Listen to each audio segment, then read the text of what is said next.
Et oui, qu'est-ce qui se passe? Deux surprises. Nous sommes à l'heure dans un premier temps, et ce n'est pas Sullivan qui présente. Bonsoir à tous et bienvenue dans ce nouvel épisode de Tsukimi, 18e épisode et 8e épisode, pardon, 7e épisode de cette saison 2.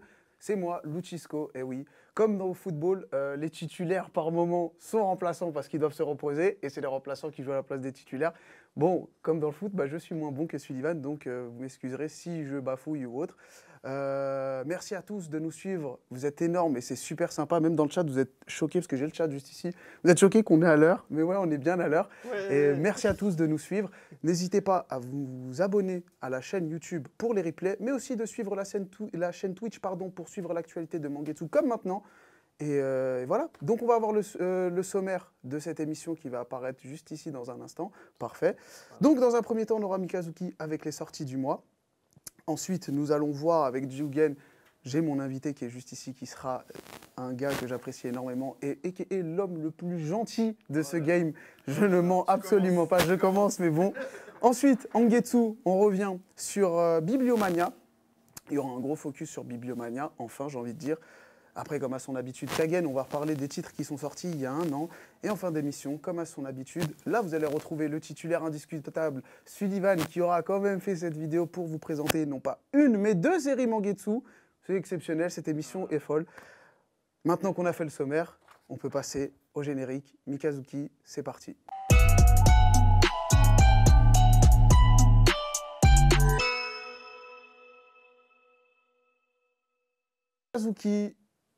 Mikazuki, les sorties du mois de mars. Alors, il y a beaucoup de choses dans ce mois de mars. On a 7 ouvrages et parmi ces 7 ouvrages, on aura 2 nouvelles licences. Depuis le 1er mars, vous avez Mighty Mothers qui est sorti, le manga de Eiji Karusuyama. Je pense que je le prononce bien. Oui, je le prononce bien. Sullivan le présente comme un kite-size version hardcore et je valide. Sachant que le tome 2 est encore plus hardcore que le tome 1, okay. Et on a mis un trigger warning, même si on en a mis déjà un avec écrit pour public averti. Mais voilà, globalement, c'est une série qui, moi j'aime beaucoup parce que c'est un style underground. Mais globalement, donc sur la couverture, vous allez voir une maman juste ici qui est dans son rôle de caissière et là la nuit qui est dans son rôle d'assassin parce que forcément ils ont une double identité. Pour éviter de vous spoil, en gros, on va retrouver ces mamans, donc il y en a 3, qui vont être plus ou moins des personnes qui vont sauver des femmes qui sont mêlées dans des trafics d'êtres humains. Et il y a un côté assez stylé dans les scènes d'action, mais aussi dans le côté maternel de la société de tous les jours. Ça, c'est un truc que j'avais énormément apprécié. C'est aussi ça qui permet aussi de s'accrocher à la lecture du titre. Moi, je ne sais pas si tu l'as lu, Digito. Non, je ne l'ai pas lu, mais j'ai vu passer justement les planches, les dessins, et j'adhère de fou au style. C'est vraiment très détaillé et en même temps très bien découpé dans les scènes d'action, tout ça. Franchement, ça me sauce. Ok, c'est une série en 3 tomes, donc okay. Comme les 3 protagonistes qu'on suit. Vous allez voir que le rythme accélère dès le début, donc vous n'avez pas de temps à perdre avec cette série. 3 tomes, c'est cool. C'est sorti depuis le 1er mars, tout comme le 5e tome, The Ice Guy and a Cool Girl. Ce petit duo entre Imuro et Fuyutsuki. Bon, même s'il fait froid, ouais. C'est chaleureux de pouvoir lire ce manga. Parce que, en plus de ça, il y a l'anime qui est disponible sur Crunchyroll. Ouais, j'ai vu ça. Exactement. Ouais. Toi, tu l'as lu ou regardé? J'ai regardé le premier épisode et franchement, j'aime bien. Ok, cool. Voilà. Écoute, le manga est cool aussi. C'est super bien gratté. Vous avez quelques images. Cette image-là, j'aime énormément.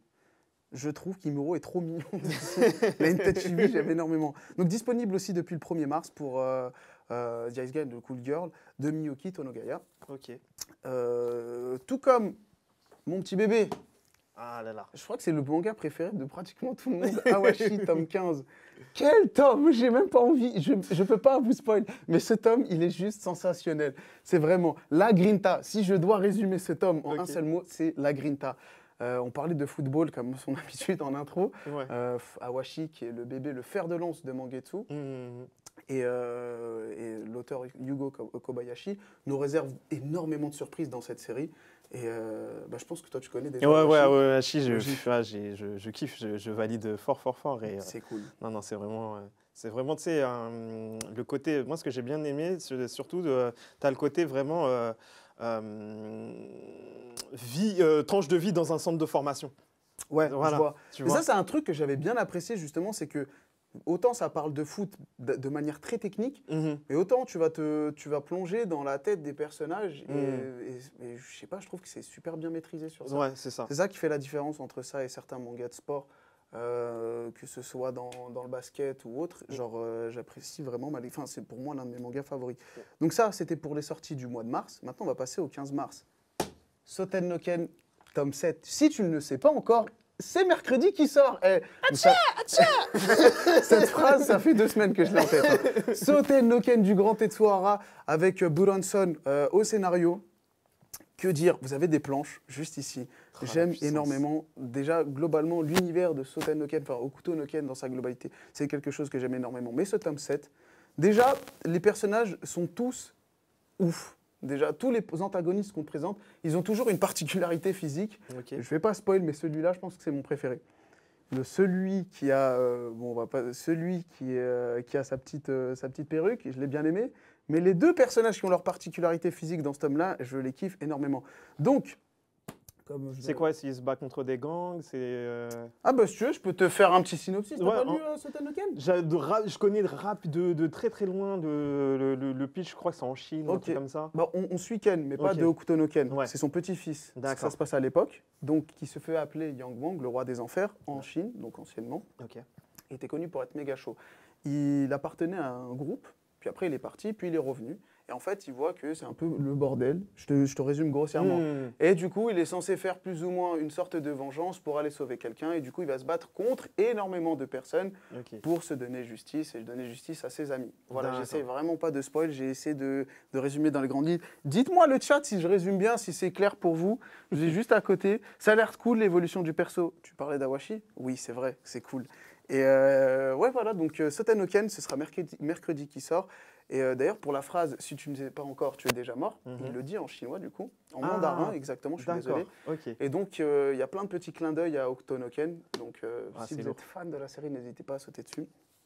Pour moi, j'aime énormément ma lecture de Soten no Ken. Et on passe à l'autre petit bijou, qui est Paka, tome 4, avant-dernier tome de ce grand auteur qui est Daisuke Imai. Je ne sais pas si tu connais l'auteur. Non, du tout. Et bah, je te le conseille parce que c'est vraiment un roi sans couronne, comme je l'aime appeler aussi le Nesbill du manga. C'est genre le mec qui mérite une couronne, un disque d'or, tout ce que tu veux, mais je sais pas, la reconnaissance ne suit pas. Allez-y les gars, c'est vraiment une pépite. C'est une pépite vraiment. Et franchement, sans mentir, en interne, que ce soit Carole, Emma, Nour, moi-même et même Sullivan, Paka, c'est ce petit manga qui te fait de l'effet à chaque fois que tu lis ce tome. Enfin, là, par exemple, le tome 4, il a mis une gifle à tout le monde. En prod, vu qu'on est sur le tome 5, tout le monde est KO. Là, ça fait une semaine. Non, c'est fini. Et oui, parce que oui, c'est une série en 5 tomes. Ouais, c'est son avant-dernier. Et voilà, quoi. Donc, c'est super cool. Donc, Paka, allez-y. Il sera disponible ce mercredi. Les autres tomes sont disponibles. Et n'hésitez pas à soutenir la série. Et voilà. Ensuite, on passe à l'autre bébé. On parlait tout à l'heure de Tetsuhara. On revient sur Tetsuhara. Ikusanoko, tome 3. C'est la dernière série de l'auteur actuellement. Et ça y est, il a dit j'arrête, je raccroche les crampons, je fais une dernière série. Mais voilà, c'est la dernière série en date de l'auteur. C'est par lui, mais aussi Seibo Kitahara, qui s'occupe du scénario. Globalement, tu connais ou je te Non, je ne connais pas du tout. Voilà, donc comme le sous-titre le dit, c'est la légende d'Oda Nobunaga. Donc là, c'est Tetsuhara qui va raconter l'histoire de Oda Nobunaga. Et dans les 2 premiers tomes, tu le suis. En fait, c'est vraiment sa jeunesse et tu le vois grandir et tout ça, jusqu'à arriver à son cheminement final, lorsqu'il est un grand adulte et qu'il a tout le Japon sous ses ordres. Qui contrôle le game. Voilà, il contrôle le game, comme tu dis. Et ouais, c'est une super... Il y a eu... Franchement, merci. Je ne sais pas si Sullivan en a parlé sur ses réseaux ou autre, mais il y a eu un... Les gens ont apprécié Ikusanoko. Je suis vraiment surpris parce que autant... J'aime bien Tetsuhara, autant j'aime beaucoup tout ce qui est historique, mais je me suis dit peut-être qu'il fallait avoir un certain truc pour y adhérer ou autre, notamment par rapport à son style graphique, un peu burlesque, je dirais, où c'est tout le temps des mecs... Enfin, il y a littéralement un prêtre qu'on a vu, il est musclé et il met des patates à tout le monde, tu vois. Voilà, il est juste là en haut à droite. Enfin, c'est littéralement Kenshiro. De ouf. Et genre, je me suis dit, est-ce que les gens pourront apprécier, tu vois. Et finalement, oui, il y a des gens qui ont vraiment apprécié, ça m'a fait vraiment plaisir, parce que j'aime beaucoup, beaucoup, beaucoup Ikusanoko. Et voilà, lui aussi sera disponible mercredi. Ok. On sait combien il y aura de tomes Il y en a 17. D'accord. C'est fini. D'accord. 17 tomes. Et voilà quoi. Carré. Et ouais, du coup, c'est la journée de Tetsuhara ce mercredi. Ah ouais. Vous avez Sotenoken et Ikusanoko. Et aussi Paka, tu vois. Entre les deux, on rajoute un petit truc très Voilà, doux. un peu de douceur. Un peu de douceur entre les deux pour Voilà, pas que ce c'est soit ça. trop brut. Voilà. Et on passe au 29 mars. Il est là. Ah, il est attendu. Il est plus attendu que Kylian Mbappé au Real de Madrid. Hein. Jure. Ouais, Bibliomania. Oh. Bibliomania, cette série exceptionnelle au scénario, on retrouve Orval et au dessin Mashiro. Je vais vous laisser quelques planches, mais on va revenir juste après pour en parler parce que vous avez sa rubrique Angetsu, on aura un focus dessus. Je vais essayer globalement de parler du travail de prod parce qu'il y a un vrai background autour de ça, du scénario et du manga en lui-même parce qu'il y a aussi un vrai. Pour moi, là, actuellement, je l'ai lu et c'est un de mes coups de cœur de cette année. D'accord, carrément. Exceptionnel, vraiment, je mens absolument pas. C'est un one-shot? C'est un one-shot, ouais. Okay. Je dis pas ça parce que je travaille chez Mangetsu, je suis honnête. Hein. Je suis honnête à fond. Donc, Bibliomania, on va y revenir après. Et juste avant, on va parler de toi. Et justement, avant de passer à la rubrique donc Jugen avec Jigito, je vous ai parlé de Mighty Mother qui était notre sortie du mois. Vous avez un code. C'est Mighty. Tapez-le dès maintenant, le chat. Tirage au sort. Et celui qui est tiré au sort gagnera le premier tome de Mighty Mothers. Let's go. Du coup, on lance la prochaine rubrique, à savoir Jugen. C'est parti.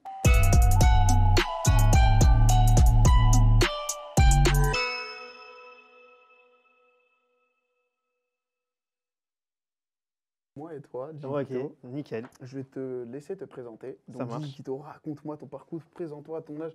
Là, c'est ton moment, let's go. On va tout savoir. Alors je m'appelle Jigito, donc je suis illustrateur, dessinateur, mangaka, artiste peintre. Non, j'abuse. Mais ouais, c'est depuis tout petit. En fait, je dessinais. Moi, je suis génération Tortue Ninja, Sonic, Dragon Ball. Donc vraiment, j'ai baigné dedans depuis mon plus jeune âge, en fait. Et le truc, c'est que bon, quand tu as envie de faire du manga en France et que tu as les darons qui sont pas trop chauds, tu fais bon, on va faire des études plus conventionnelles. Ouais, pour les rassurer. Voilà, pour les rassurer. Je te rassure, c'était la même chose pour moi. C'était la même. Donc ouais, donc j'ai fait des études de compta, un truc à rien à voir. Et après mon BTS, ben, je me suis lancé dans l'aventure. Donc j'ai commencé à faire des concours. C'était par exemple les concours de Japan Expo, des concours de dessin, des concours de BD, tout ça. Et j'ai fait pas mal de collabs avec Lucas TV, le chef Otaku, John Rachid, Pandrez, Ichiban Japan, Julien Fontanier aussi. Yeah. Et puis là, depuis quelques temps, ça va faire peut-être, là on entame la 7e année, là, j'anime des ateliers un petit peu partout en France, des ateliers de manga pour les enfants, pour les grands, vraiment de tout âge. Et je travaille en même temps sur mes mangas, sur mes créations. Je fais des fanarts aussi. C'est un truc que j'ai beaucoup fait justement pour me faire connaître à travers les réseaux, les fanarts. À chaque fois qu'il y avait un truc que je kiffais, que c'était un film, que c'était une série, que c'était un animé que j'aimais bien, j'avais tout de suite envie de mettre ça sur papier, de mettre ça à ma sauce, tout ça. Il y a un manga en particulier qui t'a poussé à faire ça ou genre tu t'es dit vas-y je vais le faire parce que alors pour dessiner, j'étais beaucoup Dragon Ball. Hein. Dragon Ball c'est Toriyama, c'est le mec qui c'est mon All Might. Tu vois, c'est pour moi le meilleur manga de l'histoire. Après, c'est... Voilà, c'est ça. Et je ne mens jamais. Mais... Non, mais pour le coup, je suis vraiment d'accord parce que ce qui est cool avec Dragon Ball, c'est que peu importe ton âge, peu importe, je le vois même avec mes élèves, c'est que peu importe la génération, c'est que le truc, il est simple et c'est efficace tout de suite. Ouais. Donc, tu as le côté gag, tu as le côté arts martiaux, tu as le côté, même les chara-design, c'est une dinguerie. Tu as la fluidité aussi. Là, j'ai des potos qui se remettent à relire Dragon Ball et c'est fou comment un tome de Dragon Ball, ça se dégomme en moins d'1 heure, quoi. Tellement c'est fluide, tellement la narration, le découpage, ça c'est un truc qui que je continue encore à travailler, même sur mes créations perso, tu vois, tout ce qui est découpage, la narration, tout ça, c'est un truc que j'aime beaucoup. Et après, j'ai eu une phase où j'ai beaucoup lu, beaucoup lu de comics, les Spider-Man, X-Men, tout ça. J'étais grave là-dedans. Et j'ai eu aussi ma période où j'aimais bien, justement, comme je dessinais. À la base, moi, quand je dessinais, c'était vraiment pour faire marrer les potes. Donc, c'était faire des caricatures de ma prof, faire des caricatures de ce qui s'est passé à la récré. T'étais un mauvais gamin, quoi. Ouais, voilà, c'était vraiment pour faire rigoler les gens. C'était un truc que j'aimais bien et que je voyais. Et je voyais qu'à travers les mangas, bah, je lisais des trucs. Et, par exemple, Dragon Ball, quand il y avait des phases, par exemple, sur Namek, j'étais là, oh, suspense, tout ça. Là, maintenant, dernièrement, avec Look Back de Fujimoto. En plus, c'est vraiment le thème, voilà, de mangaka qui y en a, qui a la différence entre le inné et le talent, tu vois, enfin, et le travail acharné, et voilà, l'inné et l'acquis, tu vois. Ouais. Enfin, voilà, et le fait que de travailler son art et tout.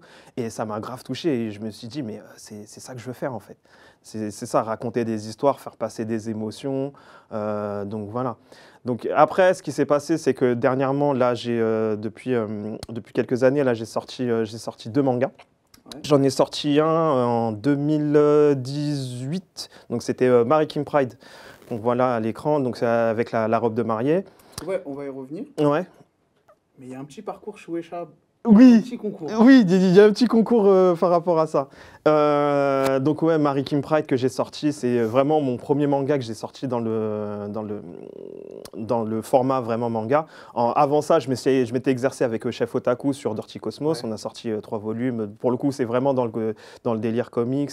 Et ce que j'aime bien avec ce projet, là, j'espère on a le 4e qui est encore dans les cartons, donc on ne va pas tarder à se remettre dessus. C'est que c'est un projet que j'aime bien, dans le sens où c'est des comics que j'ai l'habitude de lire, tu vois. D'accord. C'est un univers vraiment post-apo, tout ça, mais que j'ai pas l'habitude de dessiner. Moi, je suis plus dans les trucs mignons, les trucs cartoon, tout ce truc-là. Et Dirty Cosmos, ça a été un bon exercice pour moi pour pouvoir ensuite me lancer sur mes mangas qui sont Mary Kim Pride. Là, pour le coup, le premier que j'ai fait dans le format. Et donc, en présentant Mary Kim Pride, je l'avais présenté au Magic Monaco il y a quelques années maintenant. Et ce qui était cool, c'est que j'ai eu la validation coup de cœur du jury de l'auteur de Kuroko no Basket. Donc c'est vraiment cool. Un jour, tu reçois un petit mail des mecs de la Shueisha, bien cousin, ton petit manga ça là. Ça doit être un truc de ouf. Ça mais tu te réveilles, boum, salut, on aime trop ce que tu fais. C'est le mec qui fait qu'on. Non, pour le coup, c'est vraiment incroyable. Et puis ça m'a donné grave de l'assurance par rapport à ce que je faisais, par rapport à ma manière de raconter des histoires et tout ça. Et après, dans la foulée, je suis parti au Japon, pour m'imprégner un peu du truc et tout ça. Et de retour, pendant le confinement, j'ai lancé, je travaillais déjà en filigrane sur mon dernier manga qui est en date, qui est Akimbo. Et vraiment, le confinement, ça a été le déclencheur avec, ce qui était marrant, c'est que dans le même timing, tu avais le concours Tezuka. Qui se déclenchait, de mémoire, c'était au mois de mars, et tu avais genre 4 mois pour faire une 50aine de pages. Et à la base, quand j'ai réfléchi à Akimbo, je l'avais réfléchi en 150 pages. Donc j'ai dû squeezer pas mal de trucs pour coller au format du concours. Je suis arrivé dans le top 10 des mangas les plus lus en termes anglophones. Malheureusement, je n'ai pas gagné. D'ailleurs, c'est Jero et Mochi qui sont super, qui ont représenté la France en termes de manga français pour ce concours-là, le concours Tezuka. Ouais. Donc en plus, au concours Tezuka, il y avait, c'était la réunion des... Je considère que c'était vraiment les Avengers des mangakas français. Il y avait tout le monde. C'est ça. Et même au niveau du jury, c'était, t'avais Takehiko Inoue, t'avais Toriyama, t'avais Oda, t'avais Horikoshi. Et nous, on te suivait. Voilà. Et c'est à ce moment-là que... Nous, on le suivait, et on voit en fait, tu montais les classements, et t'es arrivé combienième au final? Je suis arrivé top 9. Il est arrivé top 9, les gars. Ouais. C'est ouf, hein. Sur 1600 participants à peu près. Ça, c'est dingue. Donc, tu avais la Corée, tu avais les pays d'Amérique latine, tu avais les Chinois, tu avais les... non, c'était une dinguerie. C'était vraiment Marineford en termes de participation et tout ça. Et suite à cela, j'ai vu qu'il y avait un engouement autour de ce personnage et tout ça.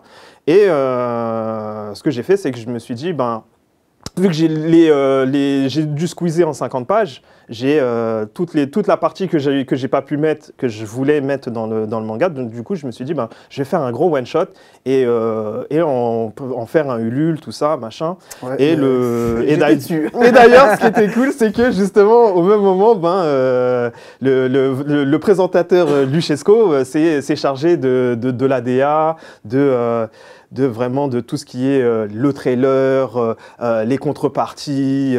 D'ailleurs, grosse force, un grand merci à tous ceux qui ont soutenu le projet parce que c'était un truc de fou. C'était insane. Ah non, c'était c'était vraiment incroyable. Il était venu m'envoyer un message, il m'a dit « Salut, je vais finir avec Kimbo. » Je vais faire Ulule et tout ça et tout, et j'aimerais, si ça te dérange pas, de faire les petits visuels et tout ça pour les donations. Ouais.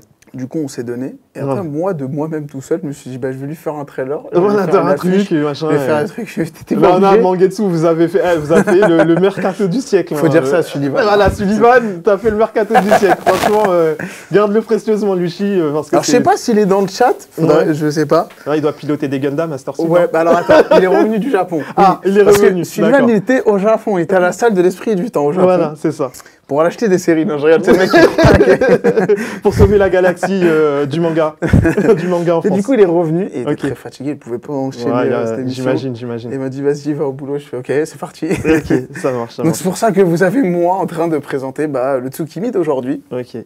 Et du coup, bonjour à tous, parce que je vois qu'il y a plein de gens qui viennent. Okay, donc, c'est moi, Luchisco, et je suis avec Jikito. Nous sommes dans la partie où on s'intéresse à l'invité.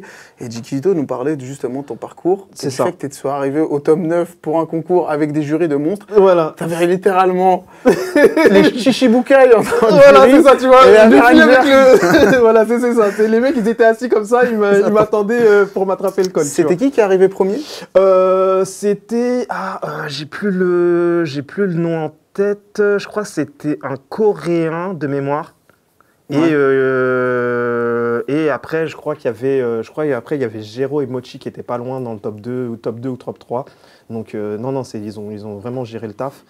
Et après, suite à cela, justement, j'ai fait le Ulule et tout ça. Et ce qui est cool, c'est que dans ce projet-là, j'ai voulu vraiment mettre en avant la scène française en termes de manga. Donc, ce que j'aime bien faire, un peu comme dans les comics, c'est qu'à chaque fois que tu retrouves dans Marie-Kim Pride et que tu retrouves dans Akimbo, même dans les comics en général, c'est que tu as toujours des variantes cover, des illustrations d'autres artistes du milieu pour rendre hommage un petit peu à l'œuvre. Et là, ce qui est cool, c'est que grâce à ce projet-là, j'ai pu réunir une bonne partie de la scène française. J'aurais aimé mettre plus de monde. Mais malheureusement, forcément, le timing faisait qu'il y avait le calendrier, tout ça. Et donc, il y avait les Renaud Le Maire, grosse force à Tony Valente. J'ai eu même la bénédiction de Boichi pendant que je faisais le manga. Tout ça, c'était vraiment une dinguerie. Il y a un petit message de la part de Boichi pour le... Ouais. Voilà, c'est ça. C'est que ce qui est marrant, c'est que je faisais mon manga. Et de temps en temps, j'échange avec Boichi. Ça date d'il y a un petit moment, parce que je faisais des trucs à l'époque Sunken Rock pour Lucas TV, tout ça. Et donc, c'est à ce moment-là que la connexion s'est faite avec Boichi, quoi. Donc, moi, je parlais en anglais, donc je ne parle pas coréen malheureusement. Mais donc, on discutait comme ça. Et au même moment, je lui montrais de temps en temps mes pages de Akimbo et tout ça. Et au moment où j'avais fini ma couverture, j'ai eu un petit message du GOAT Boichi qui m'a dit vas-y mon gars, c'est lourd ce que tu fais. Donc voilà. Donc ce qui est cool, c'est que suite à cela, Akimbo, je l'ai sorti pour l'été dernier pour la Japan Expo. Et pour le coup, ça marche super bien. J'ai des bons retours. Là, je continue à faire la promotion un petit peu du manga. Donc, c'est un one-shot. Et en gros, c'est l'histoire de Nancy qui est, tac, j'en ai un là, tac, c'est l'histoire de cette petite fille-là, Nancy, qui a gagné un concours sur Internet. Et en fait, c'est une ambiance western, un petit peu shonen, mais comédie un petit peu. Et dans mon univers un peu western, c'est ils ont des téléphones portables et pour le coup, ils ont Twitch, ils ont les réseaux sociaux. T'as la version de nous mais dans du Far West. C'est ça. Moi, j'ai bien apprécié. Le titre est vraiment bon. Ouais. Et du coup, elle gagne un concours pour rencontrer Akimbo, qui est un Indien qui fait du rap. Le plot, il est en train de rigoler. Hein.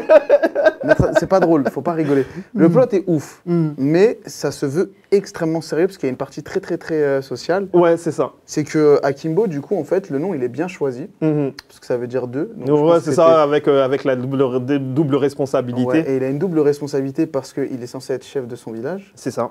Mais il est aussi rappeur. Voilà. Et il a envie d'être le boss du rap game.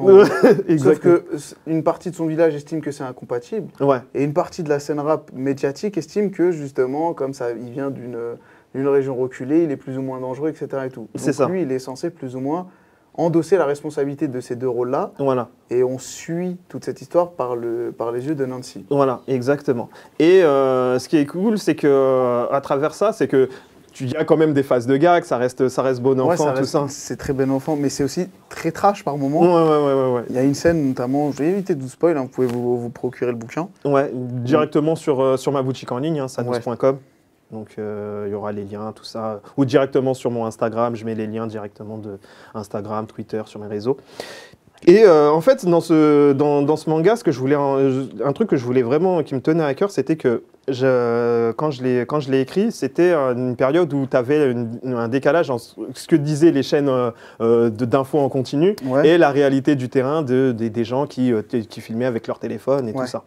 Et justement, Nancy, comme vu qu'elle vient d'une région, c'est une gosse de riche, tout ça, donc elle a ce truc-là, elle n'a pas de préjugés et elle va justement à la découverte de la tribu d'Akimbo, de savoir qu'est-ce qui fait que j'aime bien les sons de mon artiste préféré, qu'est-ce qui l'entoure. En fait, elle veut voir l'envers du décor. Voilà, l'envers du décor, les coulisses et tout ça. Et à travers ça, elle va se rendre compte que va y avoir l'image, la presse qui va s'en mêler. Donc tu vas voir la réalité de ce que les médias veulent retransmettre. À un moment, justement, il y a une scène d'interview très BFM dans le propos. Et en même temps, tu as le côté que Akimbo, il a une responsabilité dans les valeurs qu'il transmet aussi dans son art. Et donc, des fois, il va avoir des pannes d'inspiration, de ce genre de choses. Et c'est justement en un one-shot, vraiment avoir la responsabilité d'un artiste au sein de ta communauté, en fait. Ok, cool. Donc, voilà. Bah, tu l'as bien résumé. Bon, en même temps, c'est un manga, donc... Ouais, voilà, c'est ça. Mais du coup, moi, je te l'avais dit, mais du coup, je vais en reparler avec le chat. Comme ça, vous pouvez voir en direct ce que j'en pensais.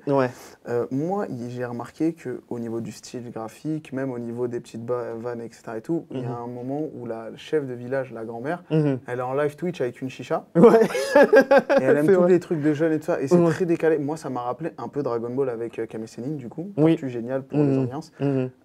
Est-ce que moi, je trouvais qu'il y avait une inspiration très Dragon Ballesque, mais dans la première partie, quand Sangoku est petit. Ouais, j'aime beaucoup ce parallèle-là parce que c'est vraiment le côté où tu sais, tu as des gags, même plus. Tu sais, moi, avant même Dragon Ball, c'est vraiment Dr. Slump et c'est le mélange, tu vois. Du coup, je comprends tes séries préférées Mangetsu, mais revenir à... Voilà. Là, je les comprends parfaitement. Voilà, c'est ça. Donc, moi, le délire, les mélanges humains et animaux, c'est un truc qui me fait vraiment triper parce que avec un animal, je trouve que tu peux tout de suite capter une émotion, capter un caractère. Par exemple, tu as l'aigle qui est Royal, voilà, l'aigle royal, tu vois, très patriotique et tout ça, et ben c'est lui le haters numéro 1 d'Akimbo, parce que lui veut garder les valeurs de la tribu, il veut pas se mélanger, tout ça, ce genre de choses.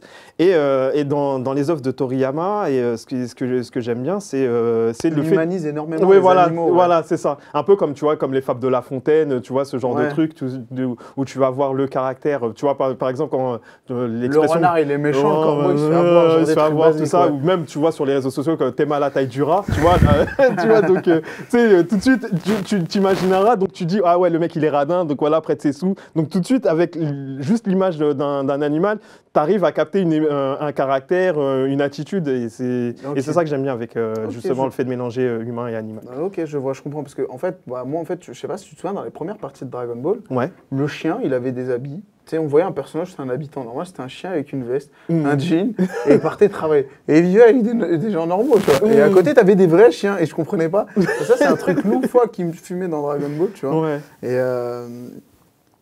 vraiment, en tout cas, moi, j'ai bien apprécié Akimbo. Allez le lire si ce n'est pas déjà fait, le chat. Mais ouais, du coup, on va repartir sur tes inspirations, mais plus récentes. Moi, je sais que tu m'as dit qu'en termes de découpage, tu aimais énormément Tokyo Revengers. Ouais, Tokyo Revengers. Tu m'as dit que le fait de lire super vite et que le tome, tu le termines, c'était un truc qui te faisait triper. Ouais, ça, c'est un truc que j'ai beaucoup regardé justement avec Tokyo Revengers, c'est que l'expérience de lecture, je trouve qu'on ne fait pas assez attention à ça quand on est mangaka. C'est vraiment le côté, tu sais, que tu butes pas sur les cases, que les textes soient pas trop longs, les bulles soient pas trop longues, que vraiment que tout soit fluide, voilà, tout va vite, tout soit fluide et tout ça. Là, dernièrement, il y a aussi, dans ce terme de découpage, il y a Sakamoto Days qui met bien une gifle aussi en termes de narration, de rythme, de chorégraphie, tout ça.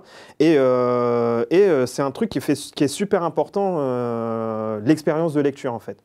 Plus que le découpage, c'est vraiment quand tu peux aimer un manga qui est super verbeux, tout ça, mais si c'est pénible à lire, si t'es... Ah, mais attends, mais qu'est-ce qui... C'est trop lourd en bouche. Tu peux vite zapper, tout ça. Tac, One Piece. Ça, c'est pour toi. Moi, j'ai rien à faire avec ça. Non, tranquille. Mais non, mais j'aime beaucoup One Piece. Mais bon, c'est vrai que dernièrement, c'est compliqué. Mais voilà, l'expérience de lecture, c'est un truc que je fais de plus en plus gaffe. Le fait de lire beaucoup de mangas, c'est un truc qui est super, que je fais vraiment gaffe à ça, en fait. Et du coup, maintenant, je comprends pourquoi ton manga préféré, Mangetsu, c'est Roster Fighter. Roster Fighter. C'est des animaux qui voilà, se battent comme des humains. Il y a littéralement une poule accro au smartphone. Hein. Ouais, non, c'est ça. C'est Kenshiro, mais en poule, tu vois. Et du coup, Rooster Fighter de Shu Sakuratani, qui pour le coup édité chez nous. Là, je peux parler du manga. Non, mais là, c'est vraiment gros coup de cœur. C'est typiquement un manga que j'aurais voulu écrire. C'est vrai? Je te jure, c'est vrai. Moi, je surkiffe Rooster. En fait, mais je pense que sur ça, on se rejoint. Le fait d'avoir mis un poulet et qui est ultra stylé, qui parle. Et en plus, il y a des scènes où, en gros, dès le premier tome, par exemple, tu le vois en mode badass, puis après, tu as des petits, il le chope par le cou. Il est là, ça revient une poule, ça reste une poule. Tu vois. Voilà, moi, c'est le genre de truc que je kiffe. Du coup, ça me choque pas en fait que tu as pris, tu vois. Mais en plus, c'est ça que j'aime bien, c'est que tu as vraiment le ton premier degré de bon, ouais, c'est une poule qui se bat contre des monstres géants.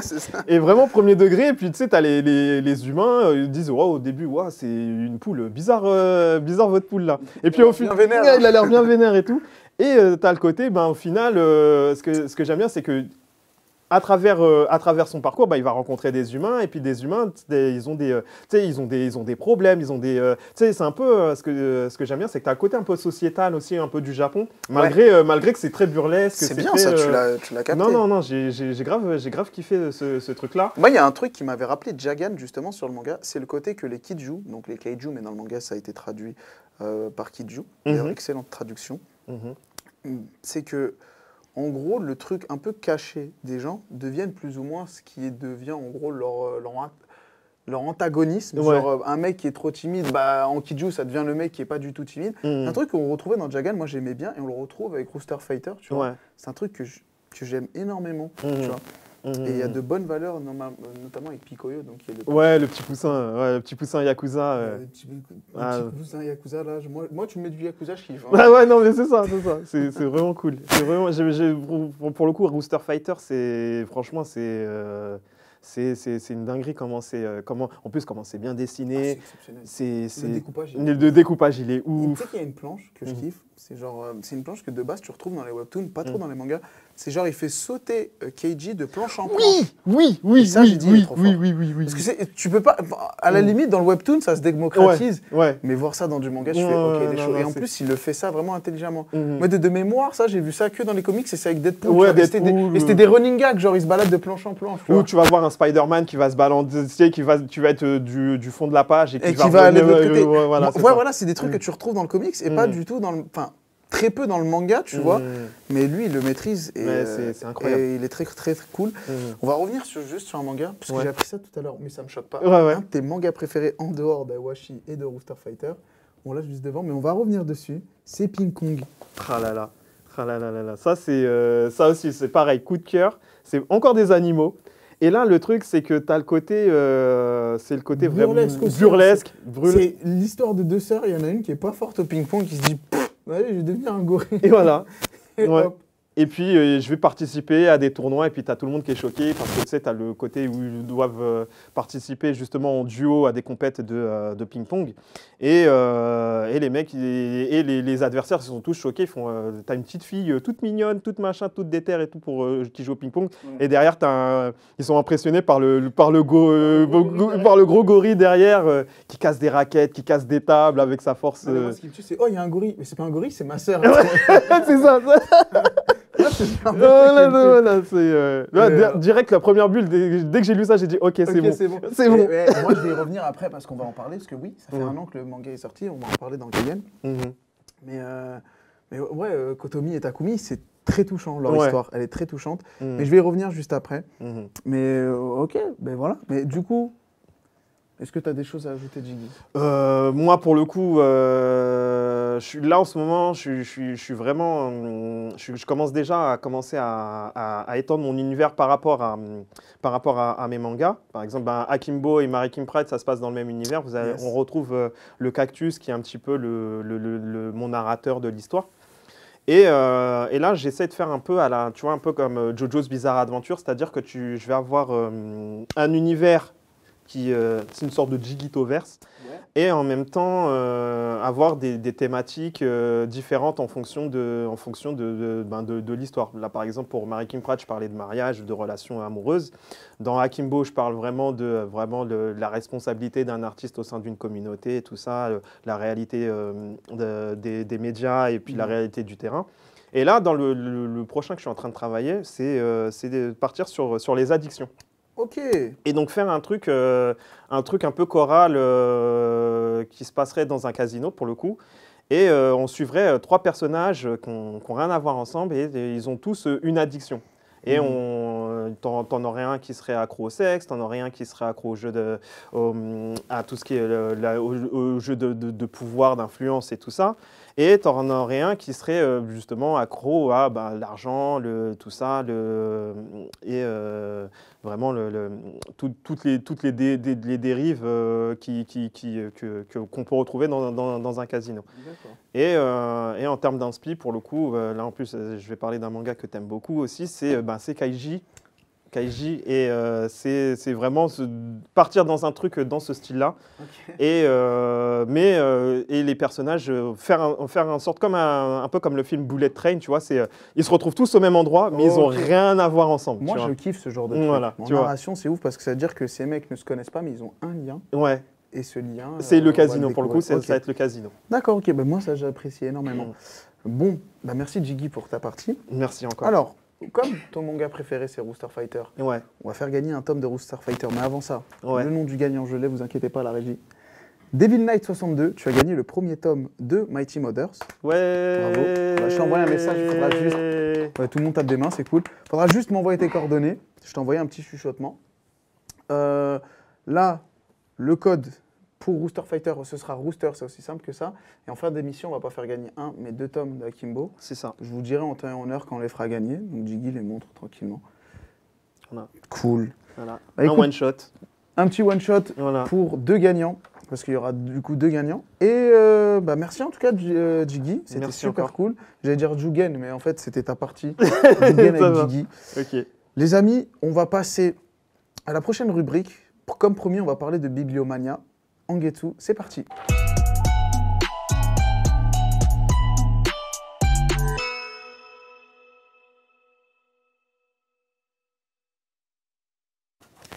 Voilà la rubrique tant attendue. Pour moi, en tout cas, parce que j'avais vraiment envie de parler de Bibliomania, il faut savoir que Angetsu, c'est un peu cette rubrique où, en gros, Sullivan va choisir de parler d'un sujet en particulier ou autre. Okay. Récemment, il parlait de Ito, son arrivée en France, la FIBD.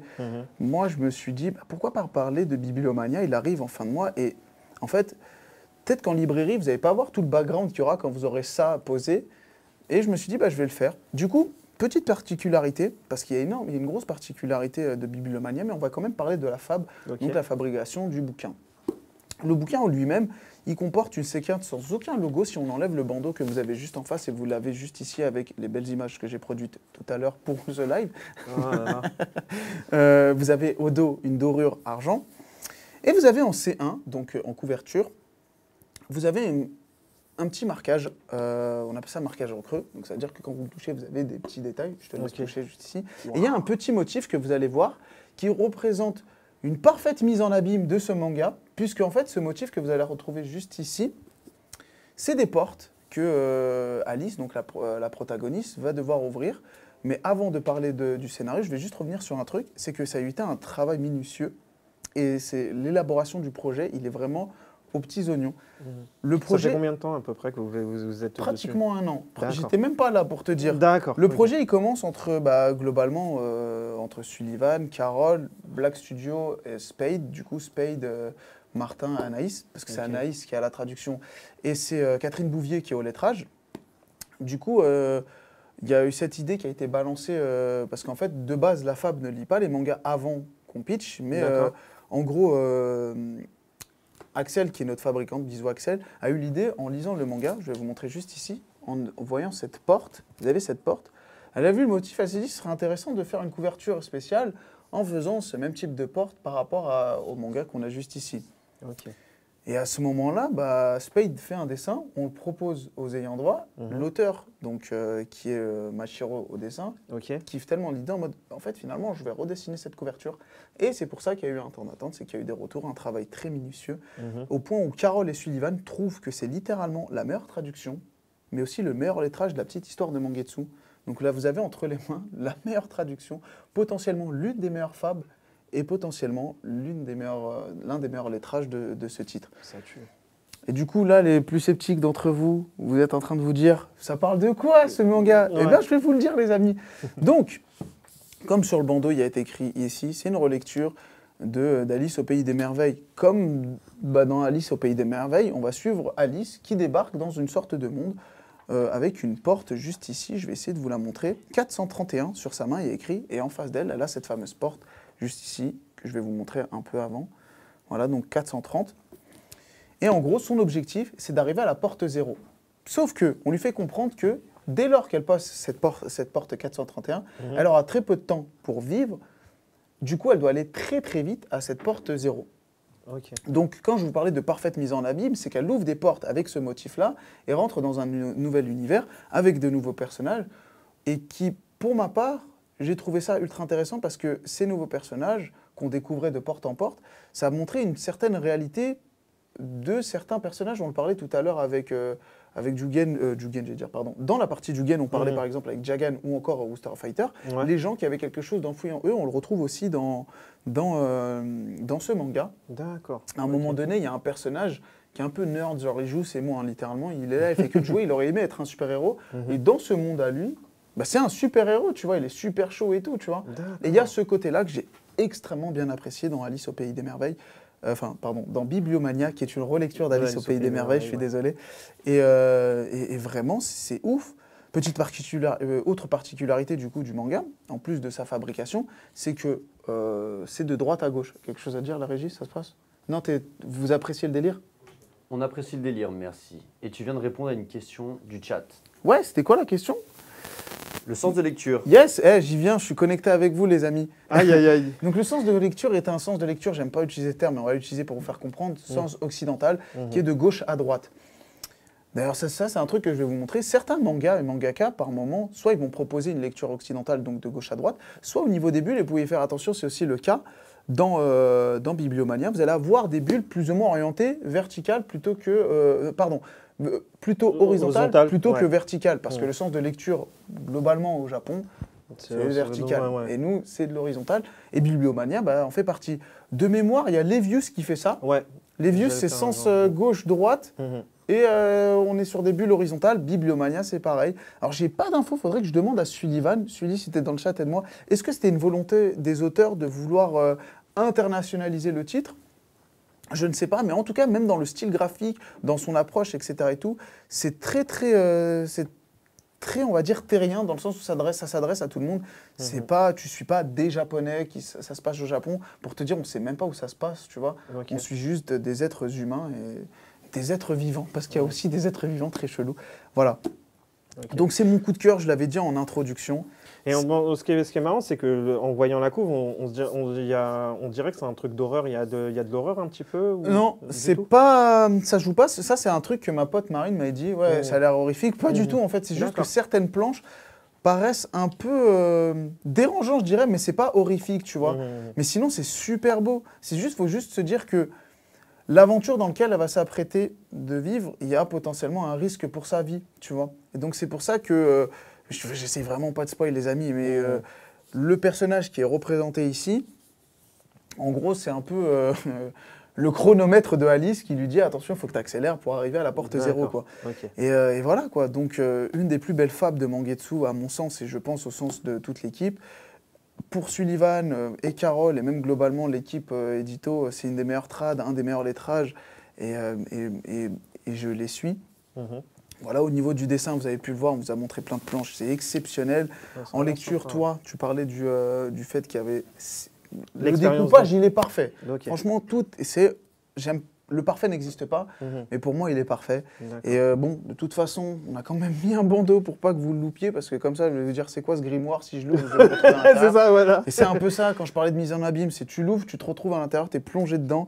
Donc c'est vraiment, en plus, je pense qu'on l'avait mis dans certains trucs, plongé dans un univers où, en gros, on suit la relecture d'un titre connu comme Alice au Pays des Merveilles, quoi. Mais voilà. Donc on rappelle, c'est un one-shot, c'est ça? C'est un one-shot, c'est en un seul tome et il sera disponible le 29 mars. Allez-y, n'hésitez vraiment pas, je sais qu'il était très attendu. Du coup, je ne l'avais pas montré, mais regardez, il a une particularité aussi. Il a plein de particularités, ce titre. Il a ça. Ça, j'ai oublié ce nom. C'est une sorte de marque-page. J'ai oublié le marque-page en fil. J'ai oublié le nom. Je sais qu'il a un nom, j'ai oublié. Et du coup, bon, c'est pas une particularité de ouf, mais pour pousser l'expérience de lecture, on a vraiment poussé le côté un peu grimoire avec ça aussi. Voilà, gros bisous à Axel qui s'est occupé de la fab. Bisous à Black Studio. Catherine Bouvier qui s'occupe du lettrage, je l'ai dit. Anaïs qui s'occupe de la traduction. Spade qui s'est occupé de la direction artistique du bouquin. Et aux auteurs aussi qui nous ont fait confiance sur le projet puisqu'ils ont vraiment donné... parce que c'est vraiment pas la couverture originale, c'est vraiment une couverture Mangetsu comme on aime dire. Et c'est vraiment... voilà, faites le grand plongeon le 29 mars, c'est écrit à l'arrière dans toutes les bonnes librairies. C'est super intéressant. Que se passe-t-il, Kevin? Il y a une question intéressante dans le chat. Est-ce que tu peux dire s'il y a un tirage conséquent ou ça va être compliqué de se le procurer? Je pense pas que ce soit... Alors, je ne connais pas le nombre de tirages pour savoir s'il est conséquent ou pas. Tout ce que je sais, c'est qu'il sera facile de se procurer. Vous avez normalement, je dis bien, Sullivan, tu n'es pas là pour m'aider, mais normalement, vous pouvez vous le procurer. Normalement, il n'y aura pas de souci avec ça. Au niveau du prix, tu sais à peu près ou... Ouais, je crois qu'il est à 29,90. Je suis pas sûr. Je crois qu'il est à 29,90. Je suis pas sûr. Ou alors, je crois qu'il est à... Non, je mens de ouf. Je vais pas pouvoir le dire le prix. Ok. Mais j'ai vraiment oublié le prix. Je ne suis pas un bon commercial. En même temps, je ne suis pas commercial, je suis graphiste. Surveillez du coup les réseaux sociaux. Ouais, normalement, vous pouvez le voir sur Amazon. Vous pouvez voir dès maintenant le prix. Ouais, je suis le mec le plus nul du monde. Comment? Ouais, merci, c'était ça. Ouais, j'avais un doute. Je pensais que c'était 20 ou 22. Merci le chat. Ah, vous êtes génial. Ouais, vous êtes les meilleurs. Sullivan, tu nous manques. Arrêtez, il va venir le mois prochain. Et voilà, donc c'était pour Bibliomania. Est-ce que toi, tu as un truc à dire avec de mémoire à hauteur de ça ou pas du tout? Non, pour le coup, je l'ai feuilleté un petit peu avant l'émission et non, le titre, il m'a bien...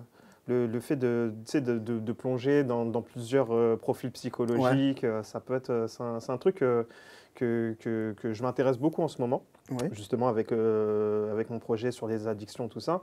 Donc vraiment partir sur, vraiment comprendre un petit peu la psychologie humaine à travers des rêves, à travers des frustrations, ça peut être intéressant. Donc là, tu me l'as bien vendu. Ok, cool. Bon, bah, je suis un bon commercial. Merci le chat du soutien et ceux qui disent que je suis nul. Non, je regarde, la personne a dit ça. Les haters sont les meilleurs fans, mais ouais. Voilà. Bon, en vrai, c'est la fin de cette rubrique. En revanche, moi, je suis gentil. Il y a déjà un vainqueur pour Rooster Fighter. Ouais. Moi, je suis gentil. Hatsura, tu as gagné le tome de Rooster Fighter. Je vais t'envoyer un message en chuchotement. Faudra juste... Ah, on tape des mains? Ok, cool. Cool. Et maintenant, c'est à votre tour, les autres, de pouvoir gagner un exemplaire de Bibliomania que j'ai entre les mains. Le code, c'est aussi simple, c'est Bibliomania. Allez-y, let's go. Let's go. Et on va passer à la prochaine rubrique. La prochaine rubrique, ce sera Kagen. Et Kagen, c'est parti.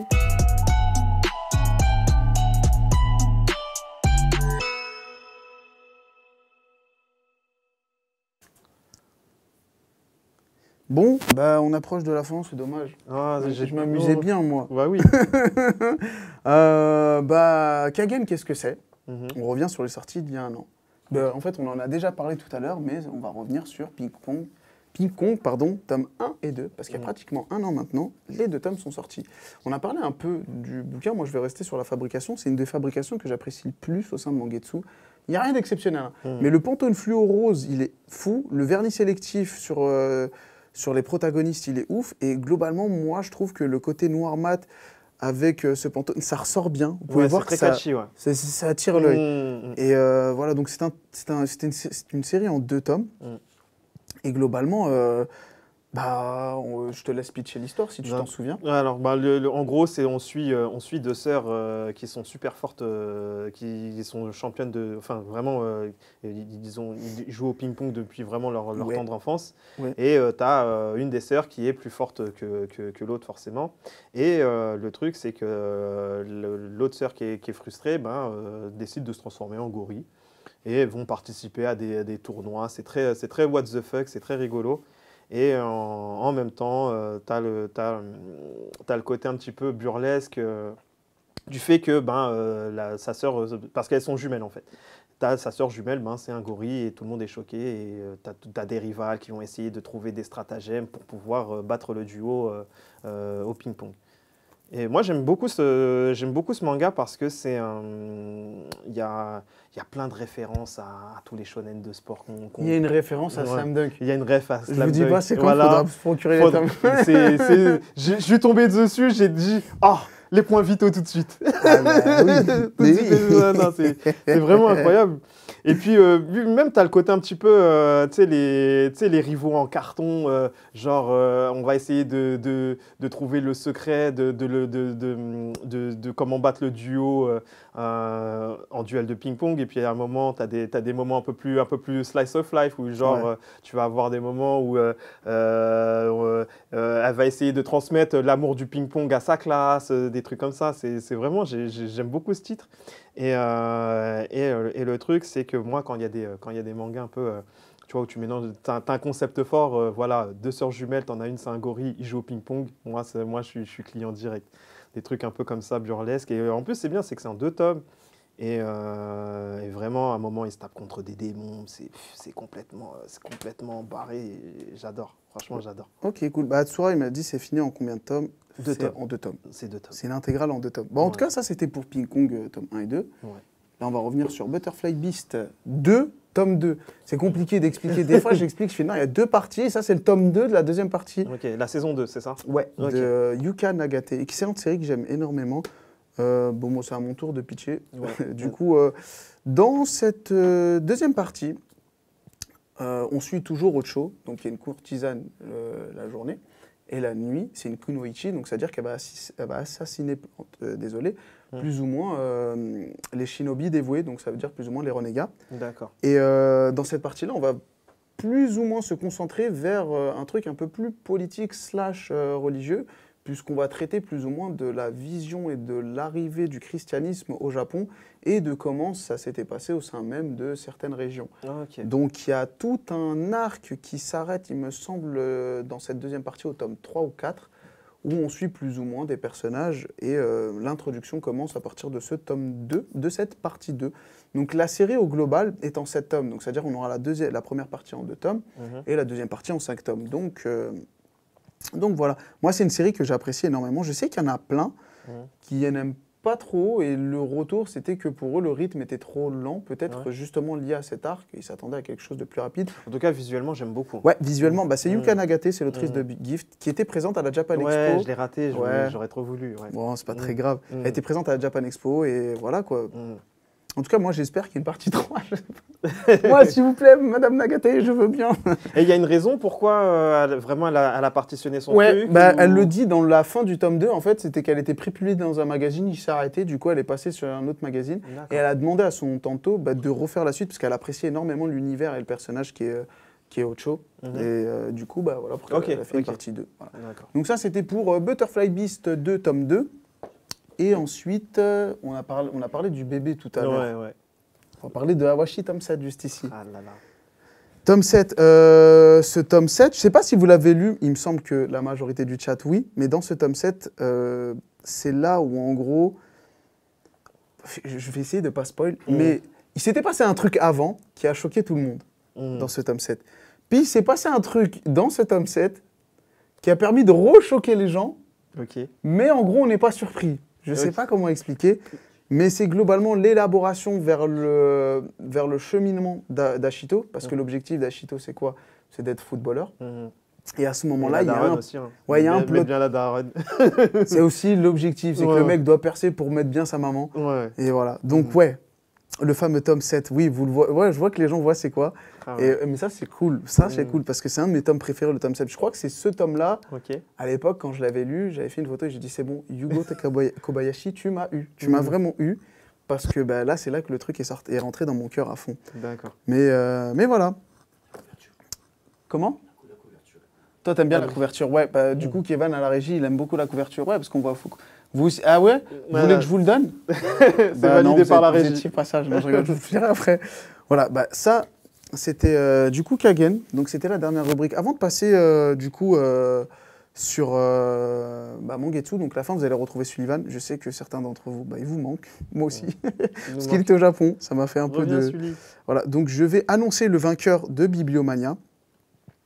Et du coup, Vasumitra, je crois que c'est ça le nom. Vasumitra, tu as gagné ton tome de Bibliomania. Je vais t'envoyer un message.